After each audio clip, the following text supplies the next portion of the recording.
बॉलीवुड की single mothers. Sushmita Sen एक भारतीय फिल्म अभिनेत्री और पूर्व मिस यूनिवर्स हैं, जो देश की सबसे बहादुर महिलाओं में से एक भी हैं। उसने अभी तक अविवाहित रहते हुए एक बालिका को गोद लेकर इतिहास रचा था। 2000 में जब वह 25 साल की थी, तब उसने रेनी को अपने जीवन में लाया। 10 साल के अंतराल के बाद उसने 3 महीने की एक बच्ची को गोद लेने की दिशा में एक और कदम उठाया, जिसका नाम अलीशा है। वह मातृत्व का अनुभव करके गर्व महसूस करती है। रवीना टंडन बॉलीवुड की एक प्रसिद्ध अभिनेत्री हैं, जिन्होंने 2 बेटियों पूजा और छया को सिंगल रहते हुए गोद लिया था। शादी करने के बाद निरिथा डानी उसने 2005 में राशा नाम की एक लड़की और 2007 में रणबीर नाम के लड़के को जन्म दिया। अपनी शादी से पहले उसने 2 लड़कियों की जिम्मेदारी ली और इसे सफलतापूर्वक प्रबंधित किया। करिश्मा कपूर ने बिजनेस टाइकून संजय कपूर से 2003 में शादी की। उनकी शादी के कुछ साल बाद तक रिश्ता लंबा नहीं चला और वे तलाक की ओर बढ़ गईं। उनके 2 बच्चे हैं, सामारा और कियान, लेकिन अब करिश्मा अपने बच्चों की देखभाल कर रही हैं और बॉलीवुड में एक गर्वित मां है। पूजा बेदी बॉलीवुड के पूर्व अभिनेत्री और टीवी शो होस्ट हैं। उसने अपना जीवन स्वतंत्र रूप से जिया है।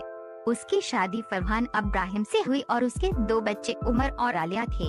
कुछ समस्याओं और विचारों में अंतर के कारण उन्होंने अपने तरीके से भाग लिया, लेकिन पूजा ने एक एकल मां होने के नाते अपने बच्चों को खुद से स्वतंत्र रूप से उठाया। सारिका लिव इन रिलेशनशिप में थी कमल हासन और एक बच्ची को जन्म दिया, जिसका नाम रखा गया श्रुति हासन। अपने जन्म के बाद सारिका और कमल ने एक दूसरे से शादी कर ली, लेकिन उनका रिश्ता ठीक नहीं चला, इसलिए उनका तलाक हो गया। सारिका बाद में अपनी दोनों बेटियों को अकेले ही पाला पोसा। श्रुति, जो बॉलीवुड और तेलुगु फिल्मों में एक प्रसिद्ध चेहरा है, और अक्षरा, जिन्होंने अमिताभ के साथ डेब्यू किया। अमिताभ बच्चन। नीना गुप्ता एक बहादुर माँ है, जो अपनी बेटी मसाबा के बारे में खुलासा करते हुए एक मजबूत महिला रही है।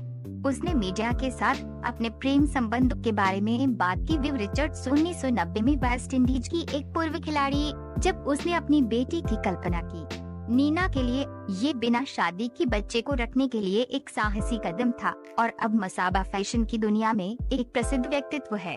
बॉलीवुड की सुंदरी और एक पूर्व अभिनेत्री ने शादी की। अशोक ठाकेरिया और पालमा और अनमोल नाम के 2 बच्चे हैं। उनके रिश्ते में समस्याएं थीं, जिसके परिणाम स्वरूप तलाक हो गया। उसके बाद उन्होंने अकेले ही अपने बच्चों की परवरिश की। हनी ईरानी एक भारतीय फिल्म अभिनेत्री हैं, जिन्होंने प्रसिद्ध कवि और गीतकार से शादी की। जावेद अख्तर। उनकी वैवाहिक समस्याओं के कारण उनका तलाक हो गया। उनके 2 बच्चे हैं, जोया और फरहान अख्तर। तलाक के बाद हनी ईरानी ने अपने दोनों बच्चों को स्वतंत्र रूप से पाला, जिन्होंने अब अपनी प्रतिभा के लिए बॉलीवुड में इतना सम्मान अर्जित किया है। अमृता सिंह एक भारतीय फिल्म और टीवी अभिनेत्री हैं, जिन्होंने शादी की सैफ अली खान, जो बॉलीवुड में एक प्रसिद्ध अभिनेता भी हैं। उन्होंने 1993 में अपनी बेटी सारा को जन्म दिया और 2001 में इब्राहिम नाम के दूसरे लड़के को जन्म दिया। कुछ समस्याओं के कारण 2004 में उनका तलाक हो गया। अपने तलाक के बाद उन्होंने अपने बच्चों को संभाला और एक गर्वित सिंगल मॉम है। बबीता कपूर देश सबसे बड़ी अभिनेत्री। 2 बड़े सितारों की मां है, करीना कपूर खान और करिश्मा कपूर। उसने शादी की रणधीर कपूर और उनकी शादी के कुछ वर्षों के बाद रणधीर एक शराबी बन गया, जिसने उनके रिश्ते में कई उतार चढ़ाव पैदा किए, जिसके कारण उनका तलाक हो गया। उसने अपनी 2 खूबसूरत लड़कियों को बेहतरीन तरीके से पाला। अगर आपको हमारी वीडियो अच्छी लगी तो लाइक और सब्सक्राइब करें। ऐसे और वीडियो और ब्लॉग्स देखने के लिए हमारे वेबसाइट वेलेतिमल्ला.com पर जाएं। लिंक डिस्क्रिप्शन में पाएं।